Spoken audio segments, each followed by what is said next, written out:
नमस्कार। या वेगवान बातमीपत्रामध्ये आपल्या सगळ्यांचं स्वागत। मी प्रसाद काथे। आता पाहूयात राजकीय घडामोडींचा वेगवान आढावा।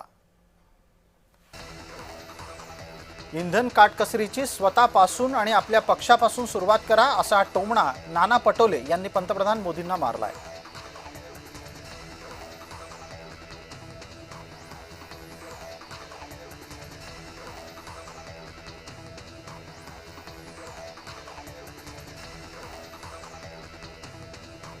आसामचे मुख्यमंत्री म्हणून पुन्हा एकदा शपथ घेतल्यानंतर हिमंता बिस्व शर्मा यांचं उपमुख्यमंत्री एकनाथ शिंदे यांनी अभिनंदन केलं आहे।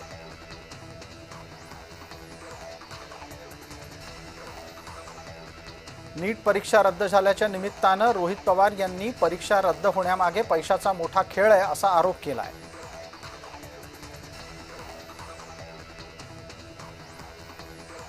पोलीस गृहनिर्माणाच्यासाठी 1768 कोटी रुपये मंजूर करण्यात आले आहेत, अशी घोषणा मुख्यमंत्री फडणवीस यांनी केली। भुईंज येथील किसन वीर सहकारी साखर कारखान्याच्या कार्यक्रमाला नितीन गडकरी आणि देवेंद्र फडणवीस उपस्थित राहतील। पंतप्रधान आवास योजनेच्या भव्य कार्यक्रमाचा शुभारंभ यावेळेला केला जाईल।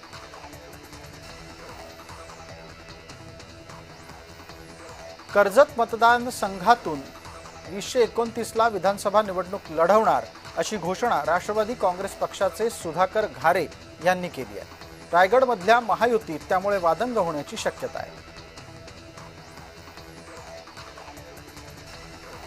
आमदारांचा प्रस्तावित जपान दौरा रद्द करण्यात आलाय। विधानसभेचे अध्यक्ष राहुल नार्वेकर यांनी तशी घोषणा केलेली आहे।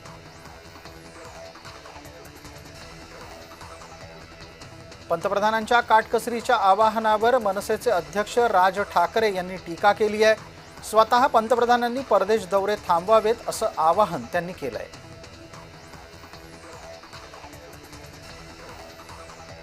पंतप्रधानांनी यापूर्वी जे काही केलं ते आधी राहुल गांधी यांना सांगितलं होतं, अशी प्रतिक्रिया बाळासाहेब ठाकरे यांनी दिली आहे। काटकसर स्वतःपासून केली पाहिजे असं बाळासाहेब थोरात म्हणाले।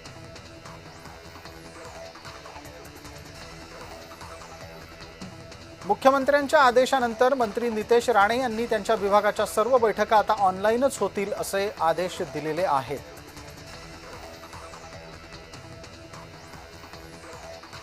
पंतप्रधान मोदींवर एकनाथ खडसे यांनी टीका केली आहे, त्याला नारायण राणे यांनी उत्तर दिलेलं आहे।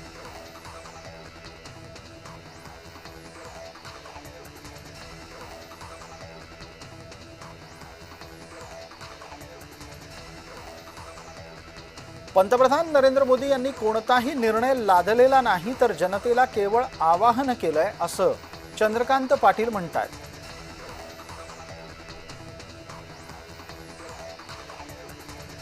राष्ट्रवादी काँग्रेस पक्षाच्या राष्ट्रीय कार्यकारिणीची यादी घोषित झाली आहे, यामुळे नवाच वादंग उठला आहे। प्रफुल्ल पटेल, सुनील तटकरे, छगन भुजबळ, हसन मुश्रीफ, दिलीप वळसे पाटील, ब्रिजमोहन श्रीवास्तव या व्यक्तींना स्थान देण्यात आलेलं नाही।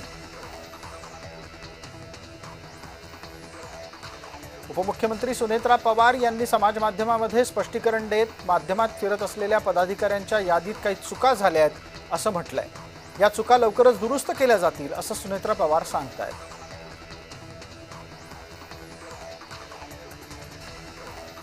माढ्यातला भोंदूबाबा वीरकर महाराज याच्या पाया पडत असतानाचे फोटो खासदार निलेश लंके यांचे समाज माध्यमावर फिरू लागले आहेत।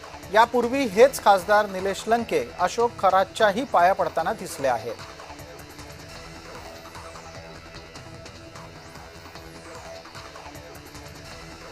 भाजपा पदाधिकाऱ्यांनी पूर्व उपनगरातील नाले सफाईचा पाहणी दौरा केला। यावेळेला कॅबिनेट मंत्री मंगल प्रभात लोढा, आमदार मिहिर कोटेचा यांच्यासह प्रभाकर शिंदे उपस्थित होते।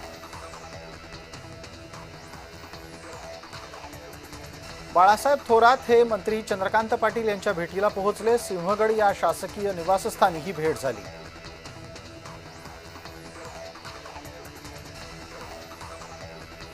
एकल महिला धोरणाच्यासाठी राज्यस्तरीय सर्वेक्षण आवश्यक असल्याचं राज्यमंत्री मेघना बोर्डीकर यांनी म्हटलंय। सामाजिक आणि शासकीय प्रश्नांचा विचार करून धोरण अधिक परिणामकारक करा असं बोर्डीकर म्हणाले आहेत।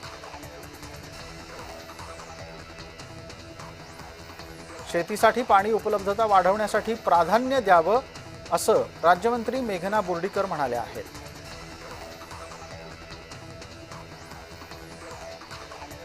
शक्तीपीठ महामार्ग विरोधी सर्वपक्षीय शेतकरी मेळावा संपन्न झाला. यावेळेला शक्तीपीठ महामार्गाच्या विरोधात रोहित पवार यांनी भूमिका घेतली.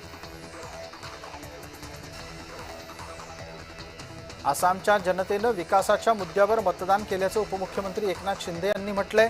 त्यांनी हिमंता विश्व शर्मा यांचं अभिनंदन केलं आहे.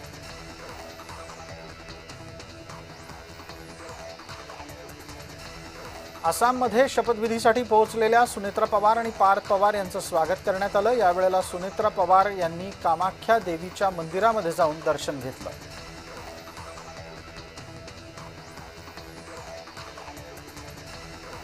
सी वूड उद्यान गटर आणि डस्टबिन घोटाळा झाल्याची बाब राष्ट्रवादी काँग्रेसचे जिल्हाध्यक्ष भरत जाधव यांनी उघडकीस आणल्याचा दावा केला आहे. अण्णा बनसोडे यांच्या समोर झालेल्या सुनावणीमध्ये त्यांनी घोटाळा झाल्याचं दाखवून दिलं.